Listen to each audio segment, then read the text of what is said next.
নমস্কার, সনাতন ধর্মকথা চ্যানেলে আপনাদের সবাইকে স্বাগত। আজ জ্যৈষ্ঠ মাসের 25 তারিখ মঙ্গলবার, কৃষ্ণপক্ষের নবমী তিথি। মহাভারতের সভা পর্বের 58তম অধ্যায়ে পাশা খেলা আরম্ভ পর্ব শুরু করব।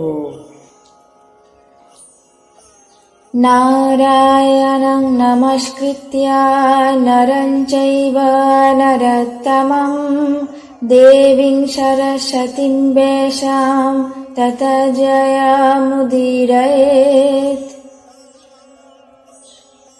শকুনি বললেন, মহারাজ, যিনি গণনায় নিপুণ, ধূর্ততার রীতি পদ্ধতি সমস্ত কিছুই জানেন, সেই বিষয়ে বহুবিধ ইতি কর্তব্যতায় আলস্য শূন্য, পাশা খেলায় সুচতুর এবং পারদর্শী, তিনি কোনোভাবেই পরাজিত হন না। প্রতিজ্ঞাই পরাভবের কারণ, পরাভবে কোনো দোষ নেই। অতএব এসো আমরা পাশা খেলা আরম্ভ করি। শঙ্কা পরিত্যাগ করো, আর বিলম্ব করো না।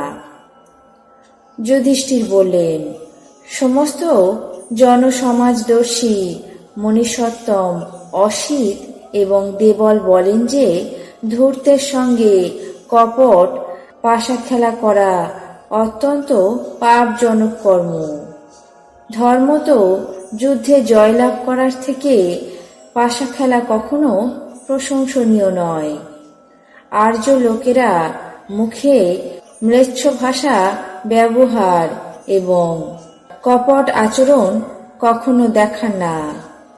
অকপট যুদ্ধই সৎপুরুষের লক্ষণ। শাস্ত্র অনুসারে ব্রাহ্মণদের উপকার সাধনই আমাদের ধর্ম। অতএব এই দুধক্রীড়া থেকে বিরত হও। মামাশ্রী শকুনি, আমি শঠতা করে সুখ এবং সম্পত্তি প্রাপ্তির ইচ্ছা করি না। ধূর্ত ব্যক্তি প্রকাশ্যে সদাচার পরতন্ত্র হলেও তার চরিত্র কখনো পূজিত বা প্রশংসিত হয় না। শকুনি বললেন, হে যুধিষ্ঠির, ধূর্ততা অবলম্বন করে ক্ষত্রিয়ের কাছে গমন করে থাকেন, বিদ্বান মূর্খের কাছে গমন করে থাকেন। সুশিক্ষিত ব্যক্তি অশিক্ষিতকে পাশার দ্বারা পরাজিত করে থাকেন। কিন্তু এই স্থলে শঠতা দোষবহ নয়।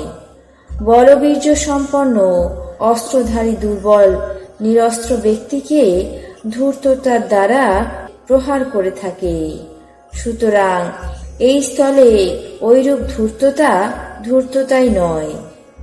যদি তুমি আমাকে নিতান্তই ধূর্ত বলে জানো, যদি দুধ ক্রীড়ায় একান্ত ভীত হয়ে থাকো, তাহলে এই খেলা থেকে বিরত হও। যুধিষ্ঠির বললেন, দুধ ক্রীড়ায় আমন্ত্রিত হয়েছি, তাই এখন আর নিবৃত্ত হব না।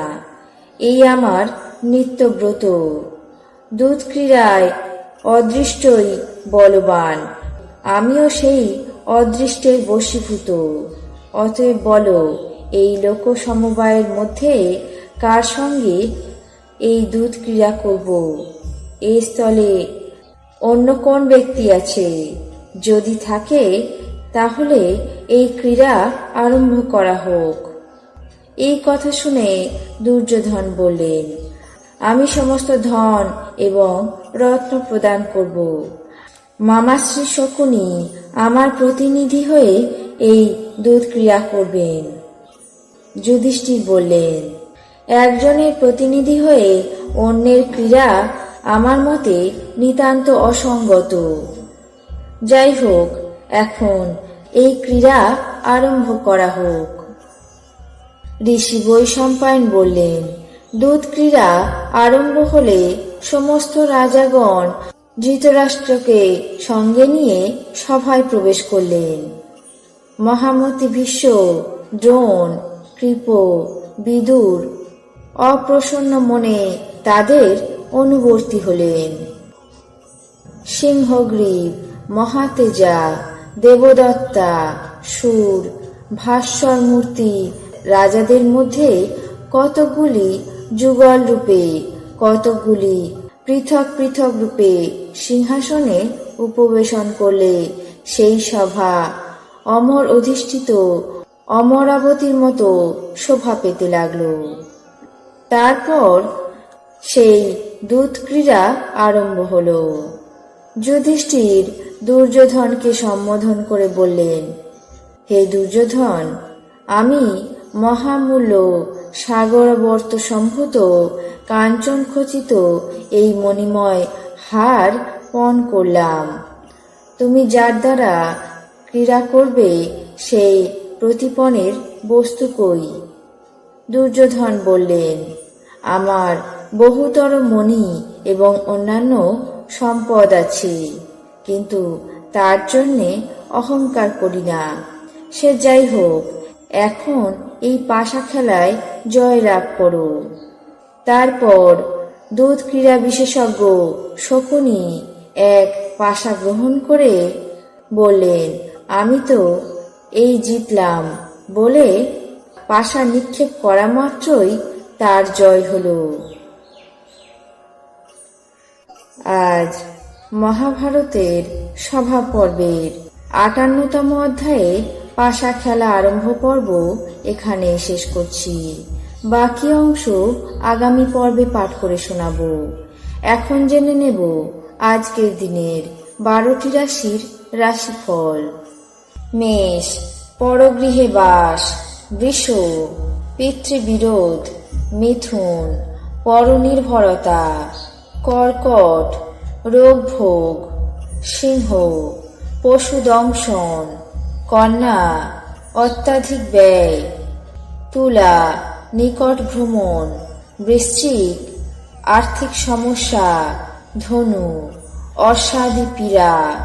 মকর, প্রাপ্য আদায়। কুম্ভ, শুভ প্রয়াস। মীন, স্বাস্থ্য মন্দ। এই ছিল আজকের দিনের ১২টি রাশির রাশিফল। আপনাদের কেমন লাগলো তা অবশ্যই কমেন্ট বক্সে জানাবেন।